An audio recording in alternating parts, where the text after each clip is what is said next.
Guys, hindi lang to pang upholstery. Pwede rin po ito sa fabric. And pwede rin po ito siyempre sa carpet. Tignan nyo mabuti ha. So, ito turn on ko lang siya. Halimbawa, may mga ganyan-ganyan na medyo malalaki po yung mga chunk. Pwede mo naman tanggalin dito. Itong pinaka-nozzle niya. Tapos, i-vacuum mo siya. Bago mo siya padaanan ng liquid. O, di ba? Matatanggal siya.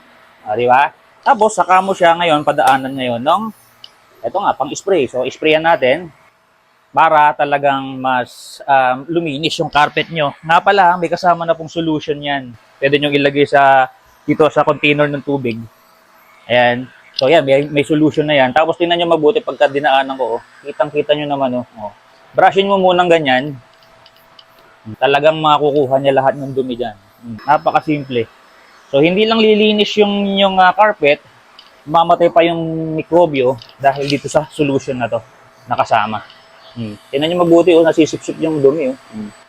So, pwede ito sa mga detailers. O kaya, kung gusto niyo lang talagang maging malinis talaga yung inyong sofa, inyong upuan sa sasakyan, perfect po ito on the go. So, wet and dry siya kung tutuusin. And pwede nga rin siyang vacuum ng mga malalaking chunks. Tingnan nyo naman kung gaano karumi yung nakuha dito sa aking carpet. Tingnan nyo. Pakadumi di ba? Sobrang dumi. Tapos yung tubig na nandirito, ito po yung pinagkukuhanan natin ng tubig na malinis. Ang dami, di ba? Tapos yung mga chunks, binacuum natin, nandiyan dyan sa loob. Tingnan nyo mabuti. Di ba, guys? So, napakaganda po nito. Nasa 2,000 plus lang.